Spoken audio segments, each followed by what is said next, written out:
Marikina na naman yan. Dito ka na naman, R2. So, ano ba to? Ano yung isa rin sa mga OG na pansitan? Okay, ito na yung pansitan series natin. Kaya, ito medyo looban din to, no? Tapos, nadaanan natin yung mga panggatong na sabi mo, yan, ang gagamitin na panluto. So, kakaiba to. Titingnan natin. Iba't ibang klase ng pagluluto ng pansit, mga ibang Iba-ibang mga ibang style na pagluluto ng pansit naman. Hindi yung ordinaryong pansit. Tara, tikman natin. Mukhang solid to. Isa na namang pansitan dito sa may Kalumpang, Marikina. At kasama na uli natin si R2. Jesus Pansiteria. Since 1983 pa ata nandito na sila at maraming naniniwala dito sa pansitan na to.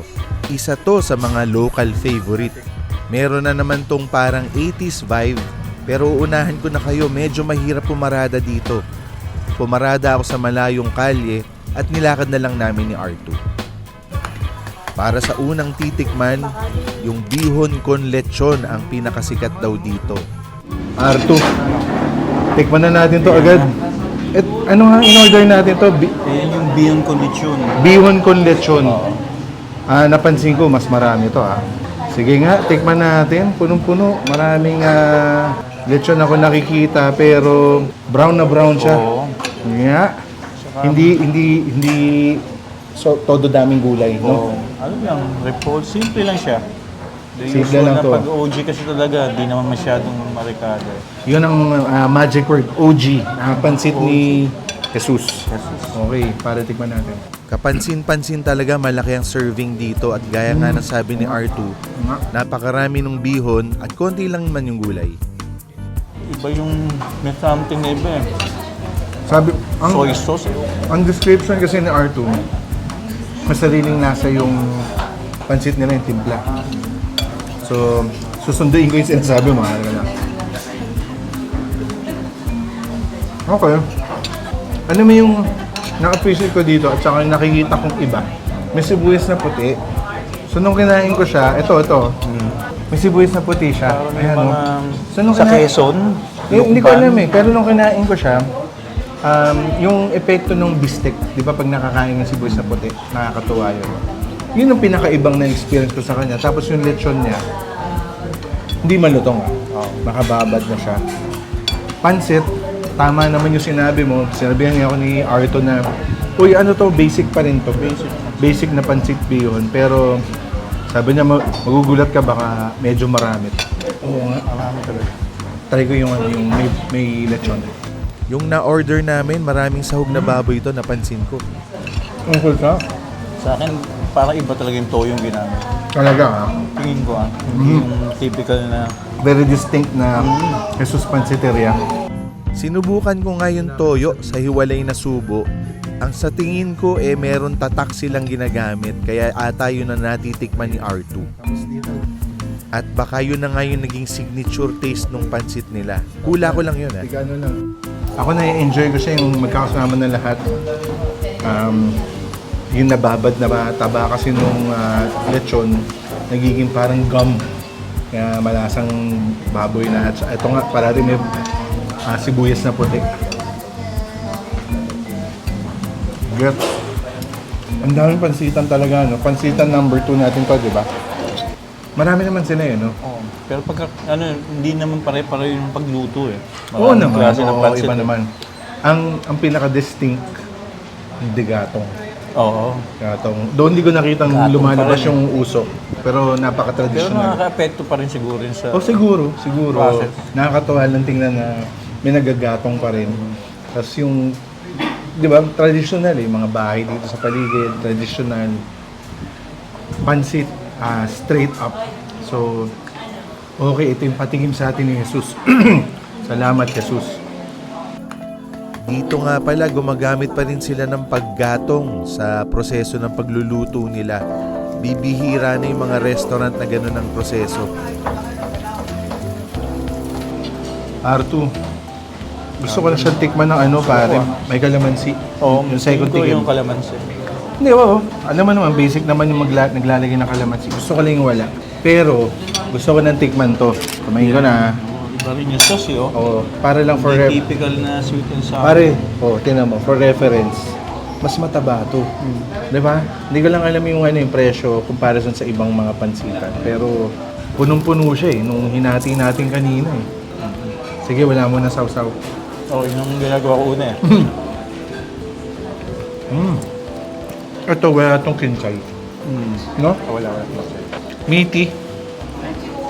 Tapos yung sauce niya, Sige nga, in sauce. sweet and sour, pero hindi ko lang, alam mo yun, di ba? Baka sobrang pula. Ang sarap lang ipares na to sa pansit. Siyempre, matik to Itong lumpia Shanghai. Hindi rin sour no? Okay. Yung karne nila hindi yung buo-buo. Tingin ko rin may extender. Feeling ko lang Kasi yung pakiramdam niya mushy, malambot. Itong version nila ng lumpiang Shanghai, wala itong kinchay. Yun ang pinagkaiba. Mukhang solid Tatry ko na yung pancit Iulam ko siya with pancit na may kalamansi. Pancit at saka Shanghai. Mas masarap pag may kalamansi. Di ba? Na-activate yung lasa ng toyo. Para lumabas. Sa akin yung toyo talaga Oo nga sabi mo nga yung toyo sa tingin mo papaiba. Ito R2, gusto ko na rin ito tikman. Nagulat din ako, ang laki nito. Kuha ko na yung 1/4 lang yan, Bigat, para nahuhulog dun sa kutsara ko. Para isang case na itlog ang ginamit Daling ka ba kita, pre? Kaya kita. Sige, ito mabigat talaga. Kasi pag sa tinapay, pandesal, masarap. Pandisahan ba? Ako, Dito. actually pandesal talaga. Ito pwede sa toyo.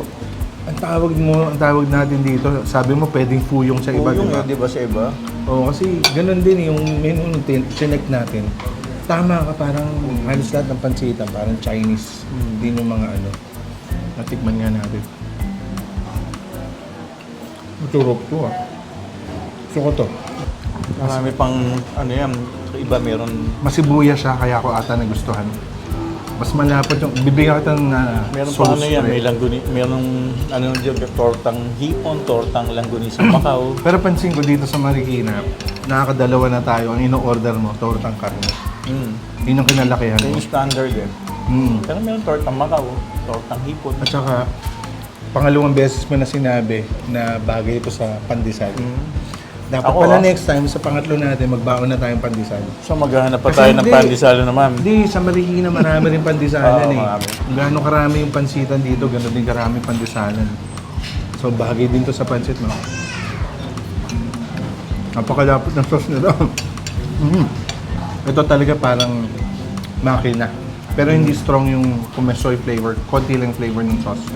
Pero gusto ko yung lasa ng kasi Hindi ganun katamisan no? ang gusto ko yung texture nito nung egg natin. Makapal siya, dense, punong-puno ng, kumbaga massive siya, chunky. Masarap sa kanin, masarap sa pansit. Lalo. Gusto ko to. Disenteng-disente yung lasa ng Chinese egg omelette nila. Pati nga si Topperman, nagustuhan to. Panalo. Ano, no? Mapino sarsa. Yun. Panalo. Gabong lang. Gabon. R2. Ito yung binibida mo. Oo. Tawag dyan, pre. Beyond ko lechon tostado. Alam mo, malayo pa lang ito talaga. May amoy talaga ng tostado. Para maano natin iba't ibang klase ng pagluluto ng pansit. Pero ang pinakaiba nito, yung tostado nito, hindi yung, di ba yung isa yung malutong lang, Oo. na hiwalay mo ilalagay yung White yan Ito, tama ka, parang tinusta sa lutuan. Tapos nakahalo na.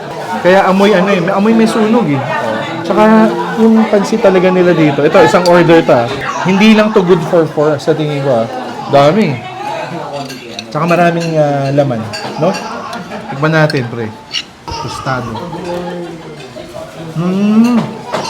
Oo nga. Diba? Iba no? Nasa yung usok. Smoky. Ibang-iba. Ngayon ako nakatikim ng ganitong tostado. Pero sasabihin sa'yo, hindi siya madali makain. Hindi to pang... Ayun, may edad na masakit yung ngipin. Oo. Baka hindi umubra. At saka matagal to orderin. Kasi nung sinabi sa akin, matagal orderin, ang tagal nga bago dumating, di ba? Bago second batch na. Pero yung lasa niya, pwede kong sabihin bukod tangi. Ano rin, di ba? Unique, nagugustuhan ko siya. Dahil sa lasa ng tusta, siguro nasunog yung toyo yung inilagay. Saka yung lasa ng bihon na natusta. Unique to R2. Medyo kaiba.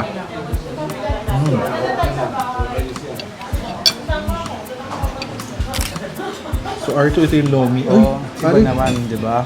anong pinagkaiba nito? Ako alam ko na agad eh. Ikaw, anong sasabihin mo? Ganyan kasi yung lomi sa Marikina, hindi yung... Super lagkit. Oo. Tsaka hindi super brown. Ito, pansin ko agad yung noodles na gamit, pre. Pag lomi, na-expect ko medyo malalaki. Ito parang pang ano eh. Pancit Canton. Oo, o kaya yung pang mami. Ganun yung size na. Kami itlog eh, no? May itlog, oo. Mas Chinese lomi to, pre. Diba? Masarap yan sa toyot kalamansi. Ulit kalamansi. Okay. Solid to. Ang dami na namang baboy. Napansin ko. Tikman natin. Pare, ikaw nasa plato, ako nandito. Ha? Ito yung ano niya eh, parang siya alanganin may sabaw, saka Tama, parang pansit alanganin mo. Kasi pansit na nalagyan ng sabaw. So, para sa akin, para siyang egg drop soup na hindi malapot. Na tinamay noodles, so yan, fine. Ganda eh. Tapos tsaka toyot kalamansi. Yun. Ako nga, wala muna ah. Sa akin, mas malapit sa R2 sa ano, mami. Parang yung regular mami natin. Mami. Na may itlog eh, kaya creamy siya eh. At saka porky yung lasa kasi sa dami nung nilagay na ano. Ito, may balat pa na ano. Solid ah. Light lang pati yung lasa nito. Tsaka al dente ah. Kasi ang daming klaseng pansit dito eh. Dito, alam mo ano, parang sinampulan lang namin yung tatlo, no? Ito dahil parang kakaiba yung pagkatusta niya, hindi yung nakahiwalay na puti pa. Ito dahil sabi nga ni Arto, parang pansit alanganin. Tsaka lomi, ibang take sa lomi, ano? Galing. Kaya nakalaki ako lomi. Kaya pag pupunta ako sa ibang lugar, Nagugulat ka? parang ganito yung lomi dito. Pala yun, ito yung sa amin lang. Oo. Okay ito experience. OG na OG pa rin yun. Anong year ba ito nagsimula? Nakalagay 1983. So, hindi naman ganun ka luma. Diba? Nito lang para sa amin. Pero, ang tagal na nito. Kaya, expert na sila sa paggawa nito. Sa pansit, ang dami pa nilang iba-ibang versions. Sumubok din kayo ng iba. Katulad din sa rice, maraming ibang mga kanin dito. Pero sabi ni R2, ito yung dapat namin tikman eh. R2, ito, parang nasa menu naman pala to yung fried rice special. Kasi meron din dati, sabi mo sa Marikina, na tawag sa Mega fried Mega rice. fried rice. So parang ganito rin. Kumbaga nandun na lahat. Tapos dito sa Jesus, pag nakita niyo yung menu, pwede yun may half. Tanungin niyo kung pwede half. Kasi ito, example to ng half. Kasi kung puno yan, parang, di ba, ang laki. Pati yung lomi namin kanina, half na lang yun. Tama rin si R2 dahil yung half pa lang, pwede nyo na paghatian eh, no? Kasi napakarami nga ng order Siguro dito. half family yung ibig sabihin. Half family. Kalahati ng malaking pamilya. Baka ganun yan. Ito marami tong ano, yung mga sausage. Ano yan? Langgunisa May Macau. hipon, langgunisang Macau. Ano natin? Itlog konti lang or wala ata. Meron. Lasang-lasa yung longganisa. Yung Chinese sausage. Tikman natin ito. Tawag dito? Bola-bola. Bola-bola. Ito, hindi na talaga tinago. Sobrang daming buting sibuyas. Nagtitipid sila sa sibuyas. Eh. Ang tipid pa yan sa sibuyas talaga yan. Tikman natin. Tingin ko basic lang din to. Nararamdaman ng kutsara ko na ano siya, may extender din, parang yung lumpia Shanghai. Pero bagay ito sa kanin sigurado.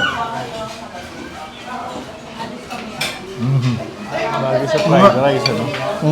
Kalasa sa nung kami ng lumpia Shanghai. Same, ano, mixture. Basic siya. R2.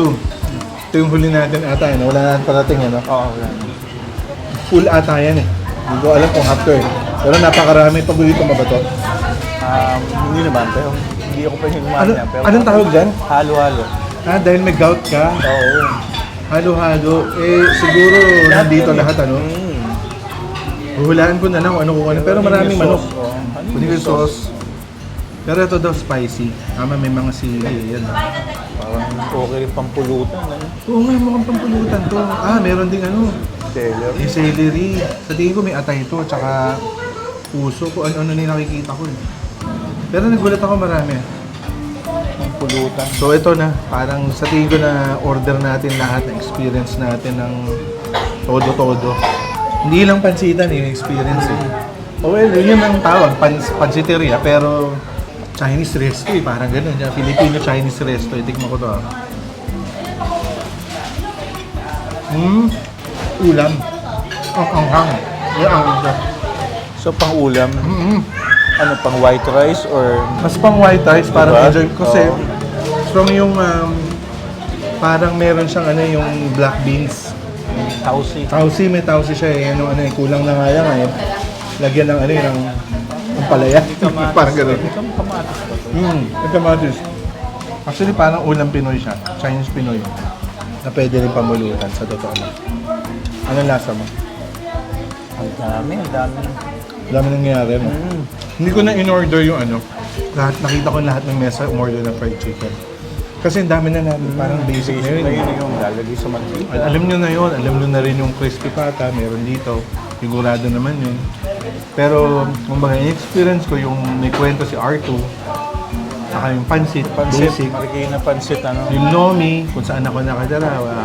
Actually, walang lomi sa area ko, kahit anong klaseng lomi. So, yan, naka-experience ako ng lomi na kinalakihan mo.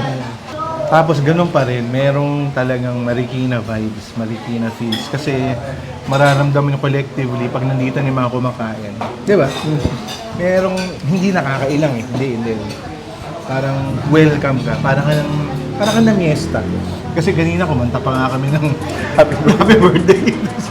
Nagkantaan yung buong resto. So may vibe talaga siya. Talagang masaya. Parang ka na miesta. Yun. Buti na lang na-experience ko na rin yung isa sa mga pinakasikat na pansitan sa Marikina, yung Pansiteria ni Jesus. Sa karamihan, inu-order lang to kaya ito yung number ilalagay namin dito. Pero pag matyaga kayo, mas maganda yung experience kasi pag bagong luto, laging mas masarap.